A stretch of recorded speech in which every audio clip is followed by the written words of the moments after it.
Good afternoon, everyone. Welcome to today's webinar. I'm Troy Parkinson with SagePresence, and welcome to the Presence of Transformation, a panel with AEC technology changemakers. Today's panel is moderated by Dean Lincoln Hyers, co-founder of SagePresence.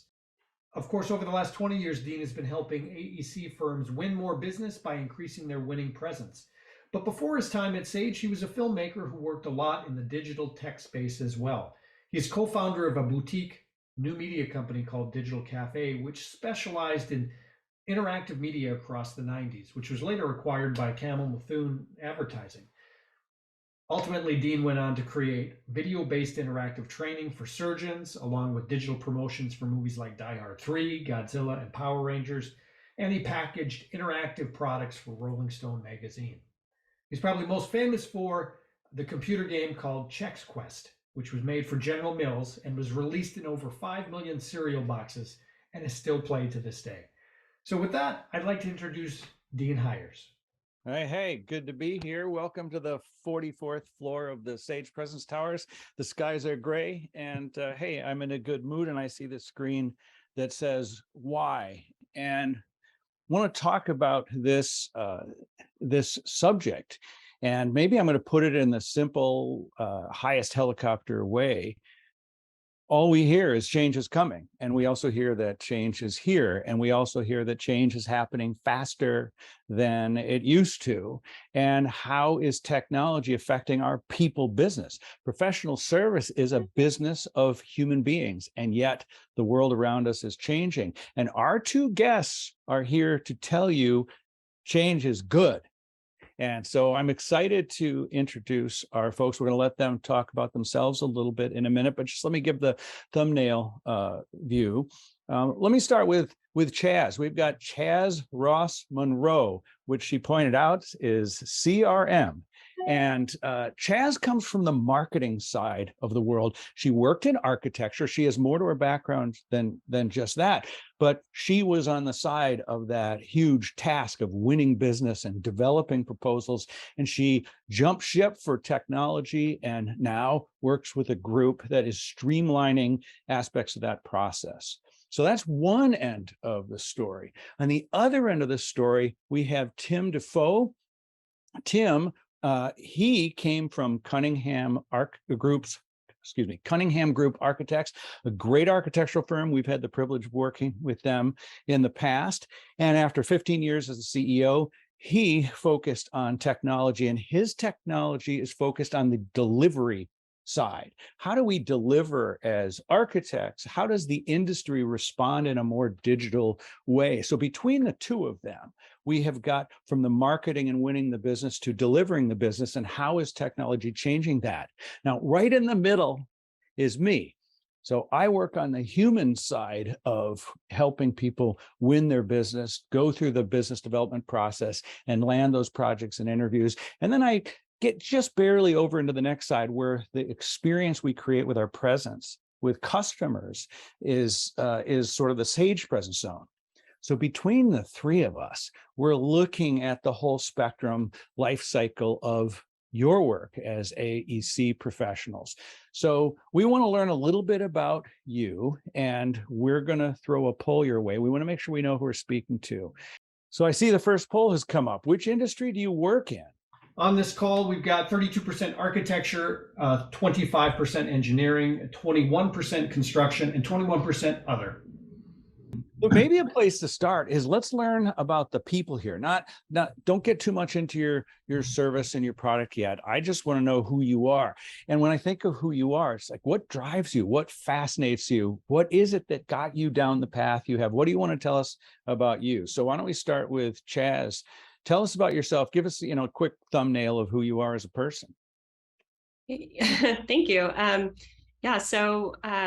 I joined the AEC industry about 15 years ago. I started off at an engineering firm. So I like to tell people I covered the A, the E, and the C. So I spent time at HOK. I spent time at, Burns McDonnell, Florida Design Consultants, Hamilton Engineering. And then I also spent time at Lend-Lease Construction. So I kind of experienced the process of pursuing work and what's involved with proposals and presentations and all of that all of those fun things. And then I decided to make the jump over to the technology side. So I joined Cosential, which is now Uninet. And I helped firms implement over 100 CRM systems. And so I like to tell, at that point, I could say, hi, I'm Chaz. I'm CRM implementing CRMs. And I'm happy to say that Project Mark right now is solving the proposal problem. So, we help firms reduce the time they spend on proposals by 75%. And at the end of this year, we're going to start rolling out our CRM product. So then once again, I get to be CRM implementing CRMs and helping. So I'm excited for that. Yeah, the elliptical is just be Chaz squared. So Chaz, one more thing. What fascinates you? What drives you? Why does this matter to you?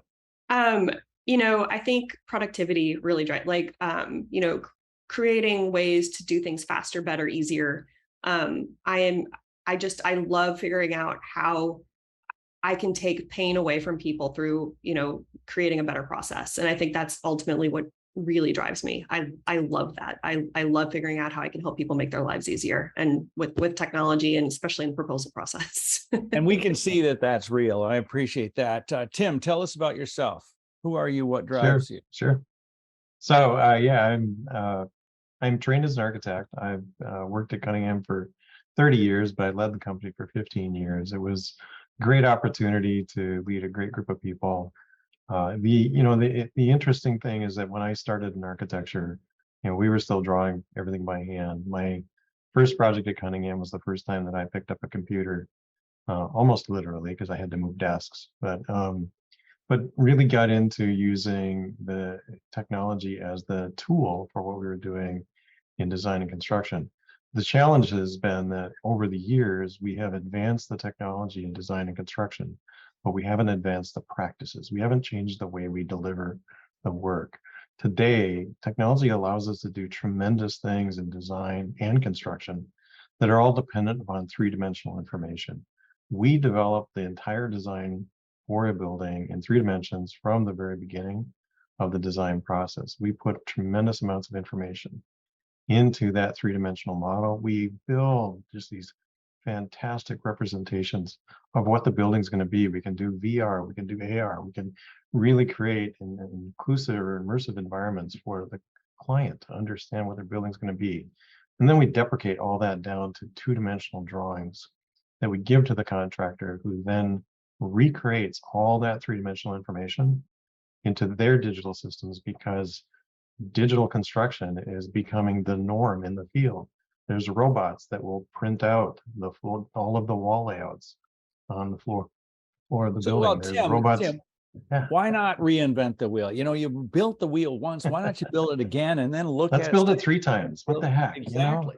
I saw this happening, across my tenure with proposals and interviews, watching BIM happen and become a big thing. Now you don't feature it like you used to. And then suddenly it's 3D and it's 4D and then it's 5D. And we're talking about how all of this stuff integrates. It really is an exciting change. And people in some ways still haven't changed around it, which I think is your point. What fascinates you most about all of this?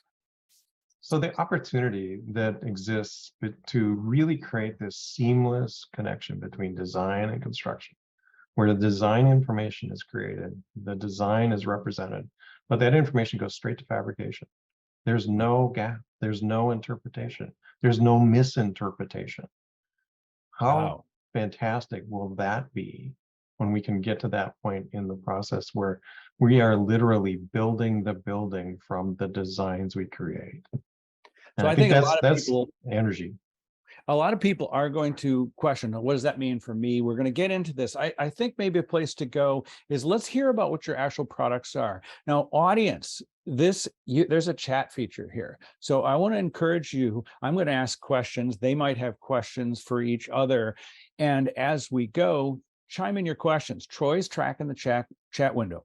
If he feels that he can work in your question, he will. And at the very least, we'll get answers for all the questions that go into the chat window, even if we don't cover them here. So just chat questions in as you have them. Let's start. I like kind of starting on the Chaz side because it moves us through winning the business into implementing the business. Tell me about the offering that you represent, Chaz. And the way I think about an offering is, who is it that we're trying to help? And what is the problem that they've got? Your technology or service is going to get us to what better place? So help me understand that journey for your clients. Yes, absolutely. So a lot of firms in the AEC industry, also other industries, are really challenged by creating a way to get all of the information that they need to win work. So resumes, project sheets, boilerplate, just question and answer, like all of that content that they build on a daily basis to win work, and they submit it in proposals, RFPs. A lot of times it can be a real problem because the information is in separate places. Images are in their marketing drives, resumes are in their marketing drives, but then they have to tailor everything so that, right now it's all kind of formatted for a higher education client, but now they're going to pursue a senior living client. And so now they have to repurpose all this content and they want to try to customize it, and they have to have it all done. So basically they're building like an 80-page book in, a week and a half. And there's never enough time. There's a lot of internal resources that they're trying to combine into, to get everybody's perspective on this project, because the projects that a lot of firms go after are very complex and they involve a lot of different components. And so they want to make sure that they have, if they're a contractor, they want to make sure they have estimating and they have the project executive involved. If they're an architecture firm, then usually those architecture firms have to coordinate with, 16 sub-consultants, and they want resumes and project sheets from all of those people. And if you're going after public or private, you guys start getting the idea. It's a lot. It's a lot of information. It's a lot of moving pieces. And it's expensive, right? I mean, there's a lot of expense in the process. Speak to that, and then tell us how you fixed all that. Yeah, absolutely. So, I mean, when you start taking just internally, when you start adding up all the people spending the time on working on this document and the hours involved with writing custom narrative, even just the admin staff looking for content, pulling content, it's a lot of hours spent. And then the materials to put, there's software, there's different applications to put everything together. It is a very time-intensive, resource-intensive problem to solve. And so what Project Mark does is I like to say, it takes, both sides of your brain. It takes the creative, it takes the, the business development, the marketers, it takes all of those efforts. And it also takes the operation side, and it merges both into a really beautiful, format. Our software is really easy to use. It's easy to find the information. It's all in one place. It's like replacing your marketing drives, your digital asset manager, if you have something like Open Asset, but it's replacing that. Your graphic design software. So instead of needing like a Photoshop, Illustrator, or Word, all of those components are in one place. And then also, I would almost say it kind of replaces chat systems or emails, because what happens is everybody can edit this document in the same place. So you don't. Hang on a second. Let me see if I'm getting it. Is this like a big repository for all of the assets integrated with some design features to help you churn out one of these proposals faster and more efficiently? Am I? Exactly. That's exactly what it is. Where does it live? And it's fun to use, if I can say that. It's actually fun. It's a fun software to use. But all depends on what pressure timeline. Actually, maybe you're right, because when you're under pressure and things start work and they work easier, it is more fun. What are you doing with all this data? Where does it go? So all of this data lives in it's organized in your system. So however you want to, similar to how you have like a file structure in your marketing drives, it's Project Mark kind of can reflect that same kind of organization. You can customize how you'd like to see the information, but basically your project sheets, your resumes, your boilerplate content, all of that is, in a nice little file structure, very easy to use, very easy to see. And you can just pull and if anybody out there's used Canva, it's very similar to that. You just point and click on the content you need and just swap out paragraphs, swap out text. It's fantastic. And is this cloud-based? Where is it? It is cloud-based. Yes, it lives in the cloud, like everything does. And so you're a subscription service, as I understand it. So what my company would do is work with your system to cloudify all of the data that it's going to be needing. And as we get new pictures, we pump them in there. As we get more copy, we put it in, and it's organized so that when we need to get a proposal done, we can do that quickly, efficiently. We can customize it on the fly as we go, and much more efficiently create a proposal. Am I right so far? Yep. And you can leverage like all of your proposal content, like previous content. That's another thing, is people are like, I know I wrote this, I don't remember where it is. it's somewhere, and it's somewhere in the Yes. east. Like, So, and this can help you find it. Now, marketing folks, there's something I want you to process. A lot of times when I'm on an interview prep, the marketing person, if they have the bandwidth, has a lot to contribute in the process, not just to the proposal, but figuring out the interview and making sure that we're on track with brand. But in the interview process, they're slammed because they're working on the proposal and they're also supposed to put together the PowerPoint, and they're often out of the process. They're removed by nature of being swamped at this. When I've seen people be more efficient inside of the generation of the proposal and the PowerPoints, they become better contributors to the process, because you marketing people are our connection to brand. And so what I'm hearing in this, Chaz, correct me if I'm wrong, you can free them up to contribute at a higher level because they're not lost tracking down all this stuff.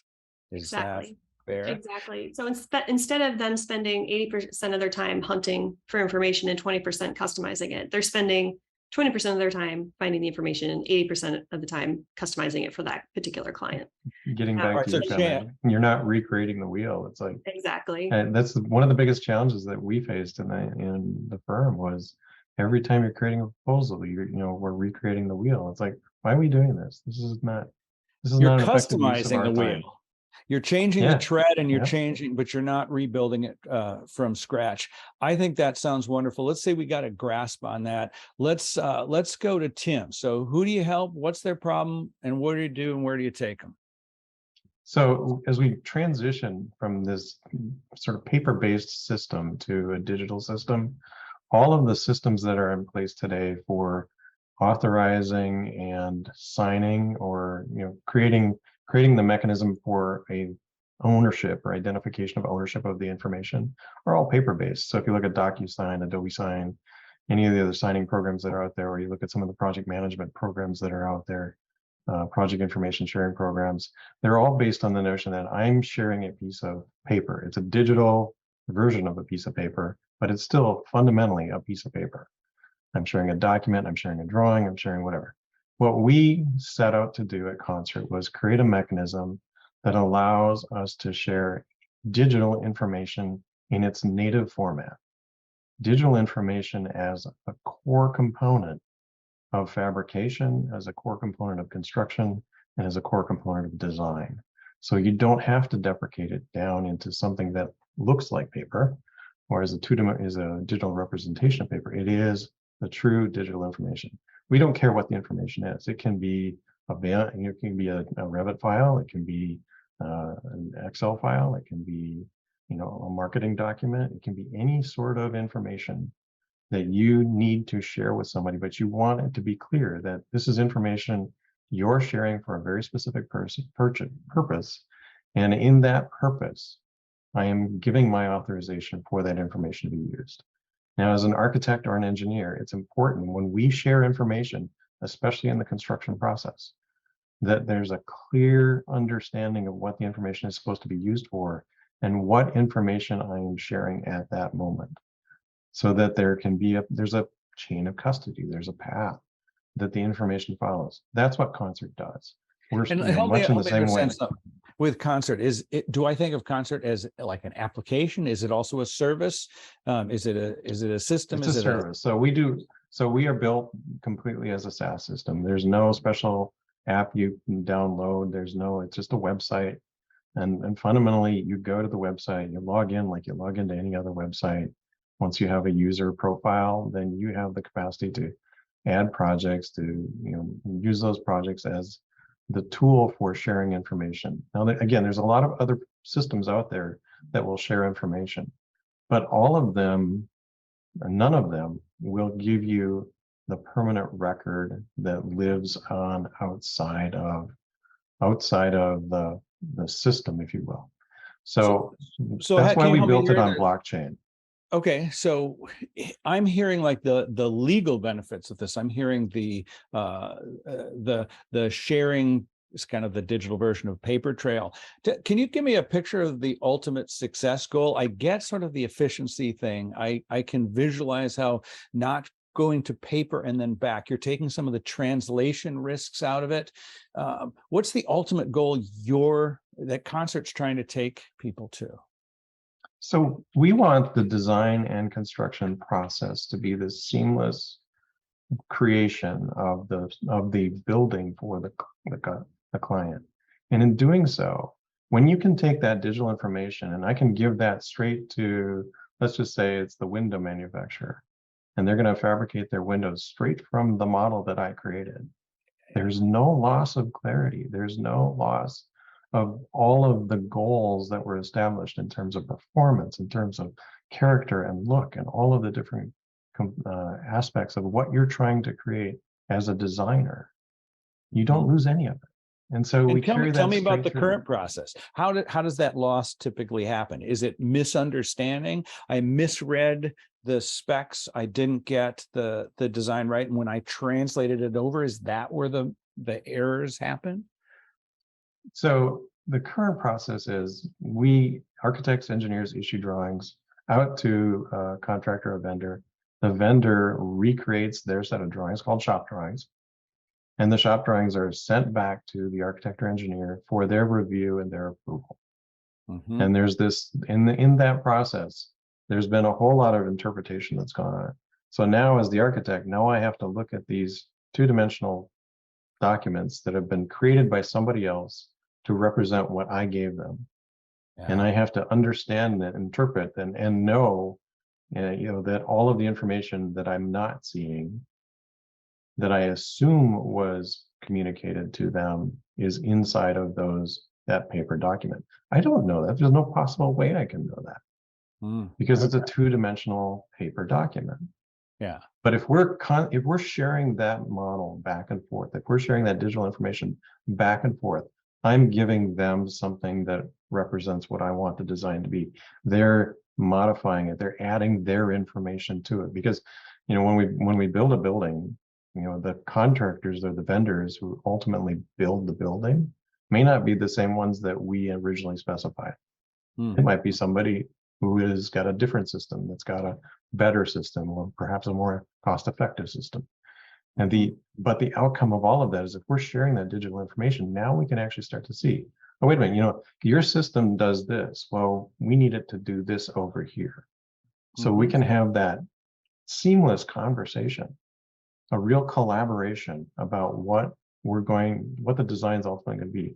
And we can do it in a manner that actually records and creates a record of all of those transactions. So we know, I gave you this information, you gave me that information. I gave you this information, you gave. So there's no lack of representation in the process. Everybody's voice gets heard. So my kids just got a 3D printer. And I mean, my kids are in their 20s, and suddenly they're going direct to existence. It's somehow just seeing that object at work, and as they translate their designs right into the physical, and there's that direct lack of translation. It is really cool. I know this is far more complicated than that, but I'm getting the idea of the direct transfer. Now, I have a question. All construction is going to go. We are going to a place.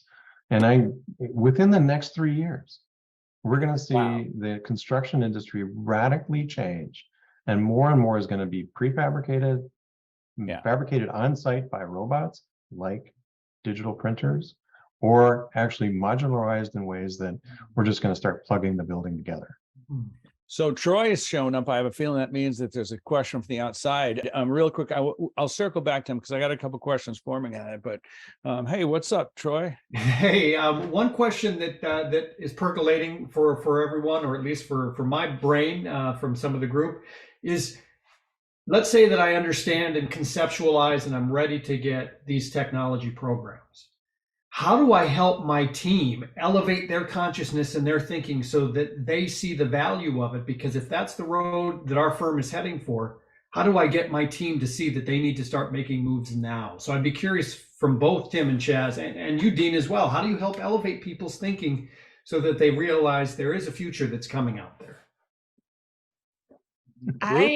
I am a fan of, and this might sound crazy to some people, but I'm a fan of trying to convert your loudest, most negative voice out there. Like there have been times, especially, when I was at Uninet, when, it would be the estimator who's done it, who's used his Excel spreadsheets for, 60 years.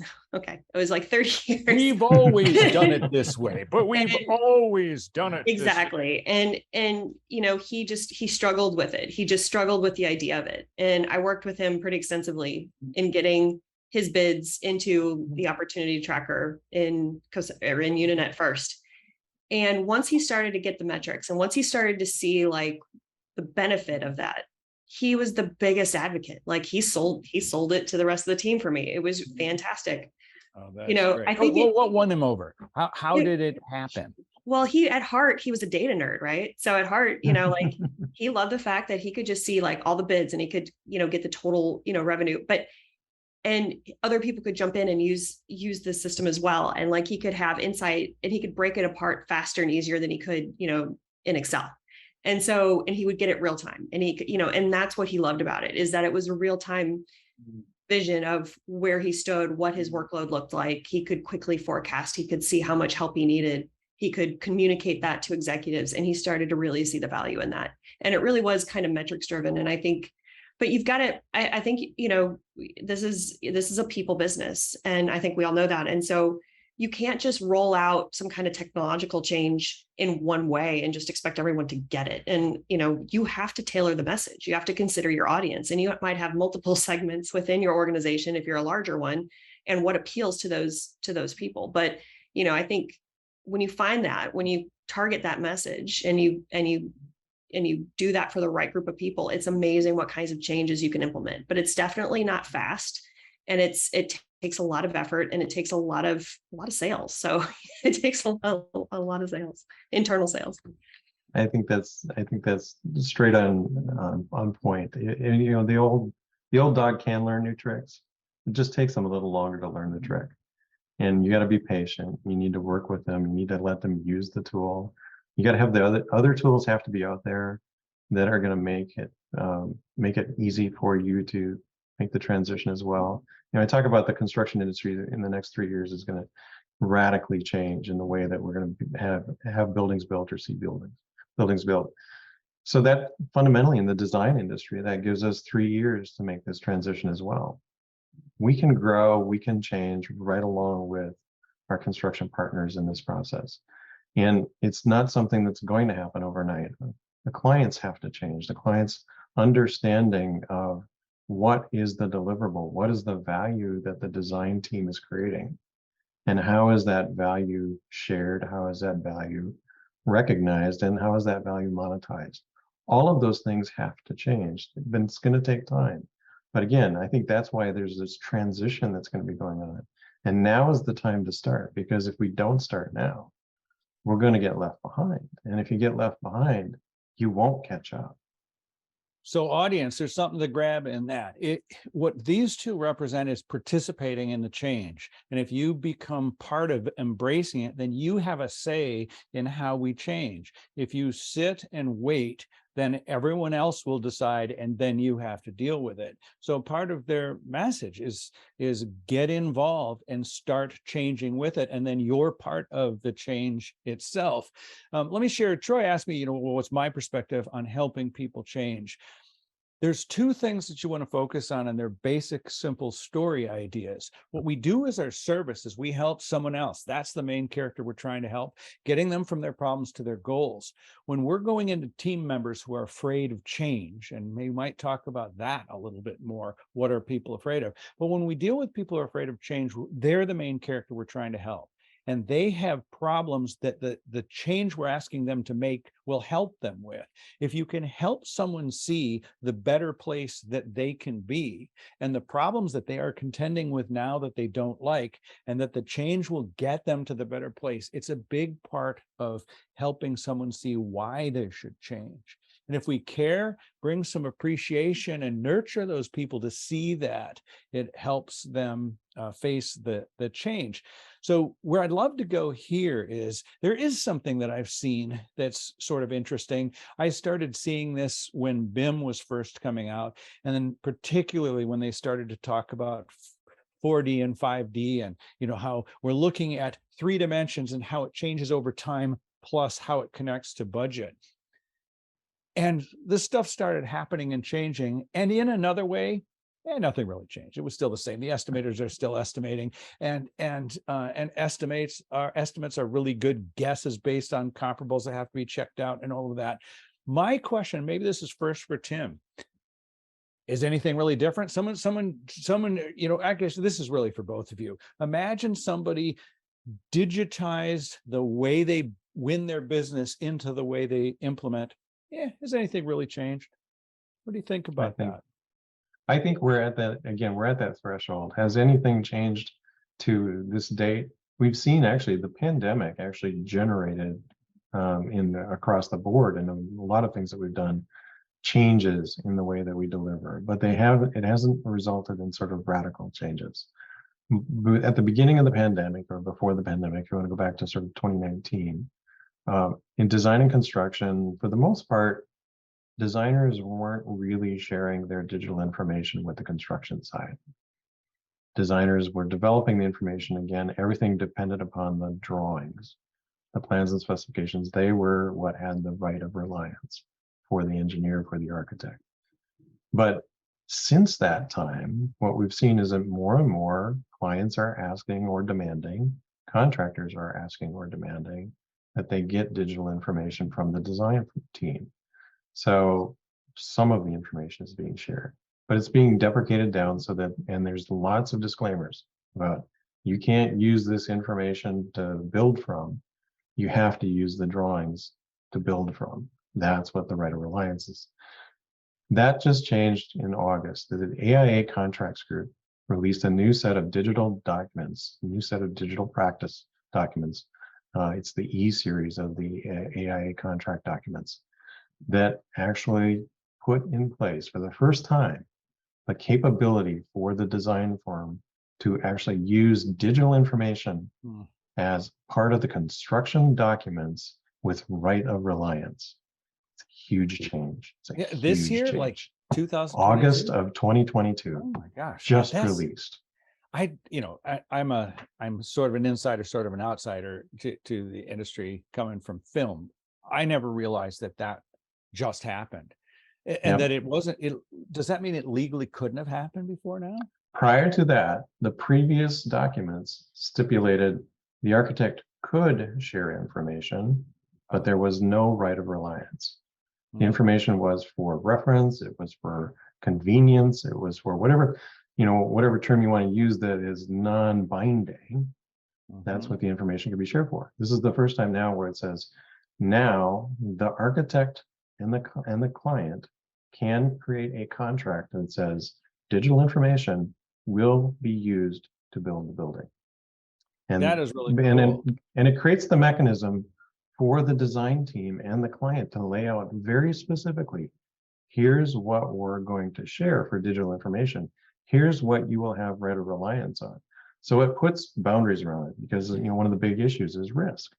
Does Concert help you manage that risk and help you manage that tracking, or are you involved in that, or is that just sort of now a new part of the industry? Concert is the only mechanism where you can create the record that meets the requirements of the new contract document series. He didn't ask me to say that, by the way. I'm just kind of putting it together as they go.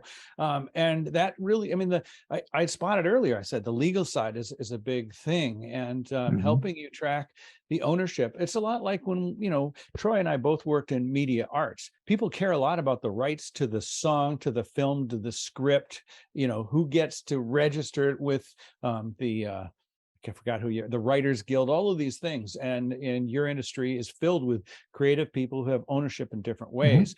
Troy's back. I am back. And before you toss to Chaz for that perspective, I wanted to follow up with a question from our audience. And this is for Tim specific. If contractors are building exactly what the architect describes, Does that shift a lot of the liability back to the architect? So again, there's a slight misunderstanding there. The contractor is not building exactly what the architect provides. The architect is providing digital information that the contractor then applies their information to build their specific component of the building. So the addition of their information is what builds the building.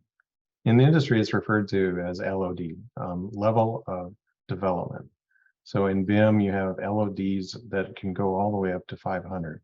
An LOD 500 is fundamentally a digital model that is a virtual identical replica of the building in every way, shape, or form. Well, architects are generally delivering nothing more than an LOD 300, which is general geometries, size, dimensions, materials, and relationships of all of those pieces.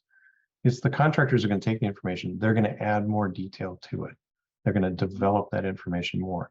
And you're going to come back and forth between the architect and the contractor, the engineer and the contractor. And that's the collaboration that's going to happen. But when you do that, you need a record. You need a permanent record every time that information is shared back and forth. So I gave you this, you gave me that. And there's no question about shared effort. who's responsible. It's still a shared effort. Shared responsibility. I'm hearing potential for even tighter collaboration. I know from working with the construction folks, they're really creative people. Architects, of course, are creative people, but there's a lot of creativity that continues to happen through the process. It's still going to be shared, and responsibilities. I think you're still processing them in this immediate future, similar to the way you are now.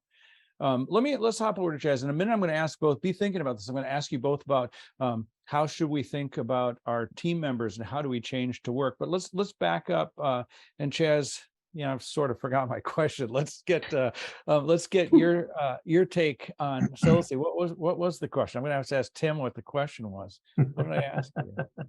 I want to hear about the process and what's really different for the marketing side. And I want to add a dimension. Is it really different? Is there anything? Is it really different? That was the question. Now, one of the things I want you to track in answering this question is those who are in, say, the interview process, who aren't specifically the ones making the proposal, we don't want to change because it's their problem. So when I say, what's really different, include the people who are on the periphery. So you go in on an interview and the proposal's often still being created. And we also have, say, if it's construction, we have a superintendent in the room. We have the construction executive, the lead, the project manager, several engineers who none of this is their problem. So how does it really change and how does it affect the other players? Yeah, I think what's really changed is client expectations. I think that, now you have clients that demand and expect transparency through all stages of the process. So from the early sales process to proposals to presentation to kickoff to working through the entire project, they really are wanting transparency and demanding it. And so I think it is. And what this shift from paper-based documents to a digital experience with modeling and everything has really done is that it's compressed the timeline in many ways. This transition to, even with COVID, now the fact that we can interview remotely, we can do all these things, like the transition to using technology and using digital models, it's really compressed the timeline. So what happens now is everybody gets brought in sooner.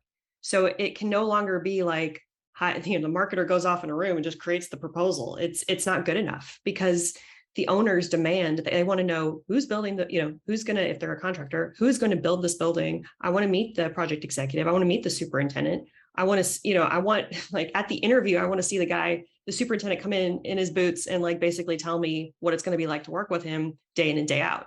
It's no longer effective that you can just sell it on paper and, the owner buys it. So how about as far as Project Mark goes and the creation of these proposals? And by the way, I'm intuiting that the same process that helps you get that proposal ready is probably going to help you get your presentation materials for the interview ready, right? Absolutely. Absolutely. How do we act differently? Yeah, it's thinking about it holistically. It's thinking about, like, it's really, when you go after a project, it really is a campaign. It's a marketing campaign. I mean, you have to think of your messaging, you have to think of your, your client, you have to tailor everything to that client, you have to build a whole campaign around that. And so what Project Mark can do is, first of all, we can help you with organizing everything that you have, so you can have a more direct path to where your messaging should be. You can see your value proposition because you can see everything that you have to offer in an easier way. Previously, it's like, it relied on the information that was in people's heads, right? But now it's accessible to everyone. Everybody can see what your project history looks like. Everybody can see what the resumes of your key staff look like. Does this align with your competition? Like, everything is a lot. It's a lot easier to, in Project Mark, to kind of pull those resources together quickly, look at everything that you have, so that you can create your messaging and you can deliver on that, and you can be consistent throughout the entire process. Are you seeing the whole team getting involved in this, where so many times it's tell the marketing person what we need? Are we seeing more of a shared group effort of creating these, or are you seeing that? Absolutely. Just how contractors are being brought in earlier in the design process, it's the same things happening in the sales process. It's like, instead now, the team that's actually going to be building the project or designing the project, they're involved in the marketing and sales effort because they want to make sure that they're really understanding what the client's looking for. Okay, so audience, now I want you to track what that actually means. So many times from my experience when I come in, it's almost like the interview is a completely different animal, rethought, reinvented, re-strategized, which to some reason you have to do because they're different venues, paper, a proposal versus an interview. But what I'm hearing is we're pulling the team back earlier and getting in sync at the earlier stage before proposal happens, and then you're seeing a more consistent throughput into the interview. So they got it in a proposal now they're getting it from you, and they're seeing a more consistent through line. Am I interpreting correct? Absolutely. The earlier that you get everybody involved and the problem is how do we collaborate in a meaningful way? How do we collaborate in a way that gives us an effective result, instead of just it becomes so much noise in the room that we're not clear on what we're actually trying to do here? So sure. I think that Project Mark offers a way to do that, also through our microsite feature. So, we're starting to get, we're starting to move to different formats. We're presenting online. We're using models. Standard two-dimensional documents, as Tim's been saying, it's not really an effective way to communicate the value that you're offering, the service that you're offering.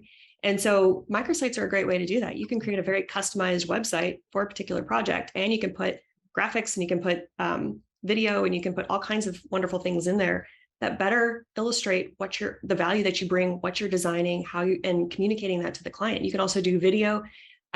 There's so much opportunity. There's so much opportunity in the AEC industry to bring all these great tools that other industries have been using, and to really use it to position themselves as an expert. Like, they understanding like all these tools that are at their disposal and how they can bring those together in a way that presents value to the client is there's so much innovation and opportunity there that I'm really looking forward to see where we can take it in the next couple of years.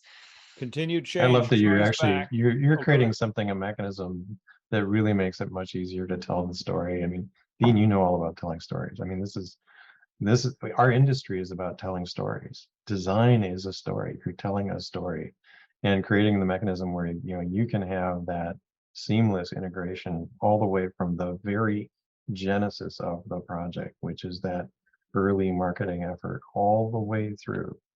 You've got this seamless integration, and just the collaboration and that opportunities in that are just monstrously large.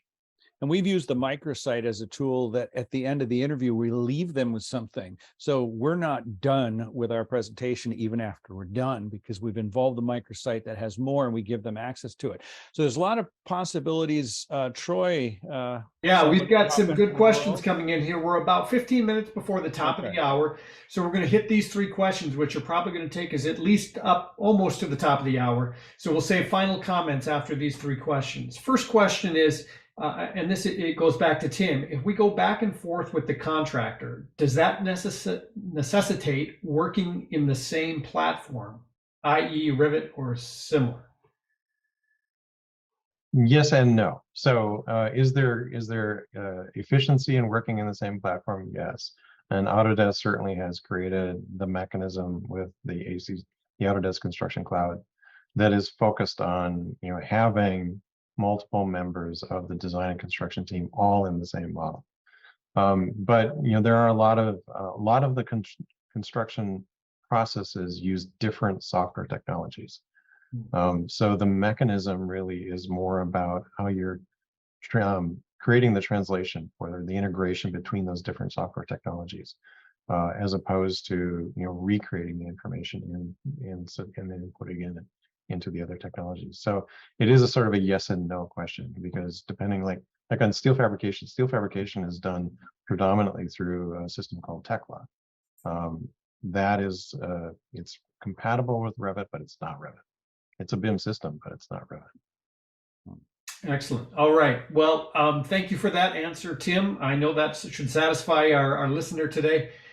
Next question for Chaz. Does Project Mark have a feature or tools that allows the project team to keep and collaborate around internal notes, organize strategy like capture planning tools, messaging differentiators, and go, no-go forms, info, etc.? That is a really great question, Phoebe.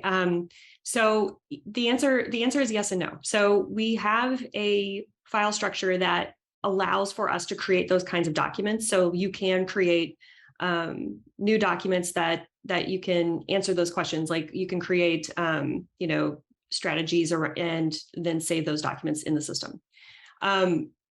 We're working on building our CRM, and I would actually, love the opportunity to kind of talk to you more about what you're looking for, because we're adding new features we're starting to work on our feature roadmaps and what people really need in a CRM. And so kind of your thinking there of having a go, no-go process built into that would be excellent. But right now would be kind of the way that, because it's so proposal focused, it would be stored in our file structure. So the answer is we can, and because we have such a customized, because our software is so easily to be customized, we could create a process for you and find a way that we could, basically mirror your process to make sure that the software is acting in a way that is effective for you. So you customize it with your client, you work with them to help see how to adapt to their specific needs as opposed to turn them loose? Absolutely. We have the ability to add a lot of customized fields. It really does we have a great framework for you to, to work within, but then we can also build on that. And that's really why I like it. It's really flexible, because even though we all are, AEC, except for the 20% of you that are in other industries, there's still everybody does it a little bit different. Everybody calls things just a little bit different, so the ability to have a software that can be flexible and that still has these core things that are needed because we work in this industry, but also be able to customize it so that it can work with the nuance in your particular company. So some of us have worked with companies like HubSpot or other CRM programs, which is not Chaz Ross Monroe. And we're on the phone with their consultants. We're saying, here's what we're trying to do. And they're helping us customize for all sorts of different applications. That's how we could think about your service. That's where we're working towards. I mean, we're kind of designing it that if you have to call someone to figure out how to add a custom field, then it's too hard and we need to simplify it further. Okay. So we're really trying to build something that you really can just hit the ground running and you don't need a lot of training. I mean, other tools that are out there in the AEC industry take, between 40 and 50 hours to implement them. I know because I did it. Ours is like 8 to 10 hours total. Awesome. But you are still a bouncing platform, because one of the values of going through isn't just that we don't know how to do it. It's that we kind of want your insight. And one of the things that we benefit is you say, well, hey, I've been seeing what other companies are good. Have you thought of this? And I think maybe for both of your sides, is it a fair thing to say that your offering includes getting your insight and advice? Because that's part of your value beyond the software. I'm seeing nods. Absolutely. So, I mean, at Project Mark, two of our founders are from the AEC industry. They came from the GC side. I was in the industry. one of our sales reps, like it's sprinkled throughout. We try to make sure that we have somebody pretty much everywhere that has the experience, because it's so critical when you're implementing software. It's not just a tool. It's not just, making sure that you can customize it and you can work within a platform that is specifically tailored for your industry can make all the difference in your day-to-day productivity. So Troy, why don't you fire through anything else you got? I want to make sure I get to a couple of high-level questions before we're done. Great. This is the last question that came in from our audience. Craig asks, this is a question for Tim. For architects, construction, and engineering firms, what do you think is the biggest competitive advantage Concert provides to these individuals? And is there also a data monetization strategy there? Absolutely. I think so. It's also one of the biggest challenges that we're going to face in the industry.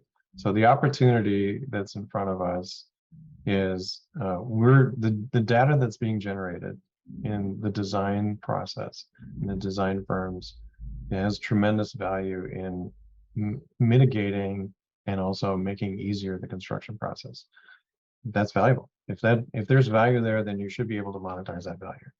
The challenge that we face is that the industry is built on and based upon a system where time is the value proposition. How much time am I going to have to do something, and how much am I going to bill per hour for that process? And getting away both from the client side and from the design team side, getting away from this understanding that how I spend my time is where my value is, versus the data that I'm creating is valuable. And that data has value well beyond what I'm doing with it today, or what a contractor is going to do with it for their component of the process, or what the client's ultimately going to be using it for after the building is complete and construction is no longer the focus, operations is the focus. That data value, it has a life that extends far beyond just simply creating something as a really nice VR experience that's going to take you through the building in ways that get you excited about it. That's a challenge, but it's the greatest opportunity, and that's where we do believe that what we're doing with Concert is we're creating the mechanism where we're creating the record that gives you ownership of that data. And if you have ownership of the data, then you have the opportunity to monetize it. Think of it somewhat like an NFT. The life cycle of the value, it grows and it stays inside what you create. I know that a lot of people retire, and we at SagePresence spend a lot of time helping organizations capture knowledge that goes away when you leave the company. And both of your product lines are helping in capture inside the organization the value and extend it forward both to your clients and to future teams. I love where this is going. I hate the fact that time is running out. I want to kind of move to a question that's outside of your specific services, but it certainly can involve your specific services. AEC companies and other companies have lots of different types of team members. I'd love to hear you two of you talk. Paint me a good picture of the future. Our audiences, as I worry, I've seen Terminator. This stuff eventually takes us all over. What's the future I should be looking forward to? How should I think of my teams as this future, which is changing really fast in 3 years? What should I be picturing, and how should I expect to have to change to be part of it? And hopefully paint me a good picture. Great question. The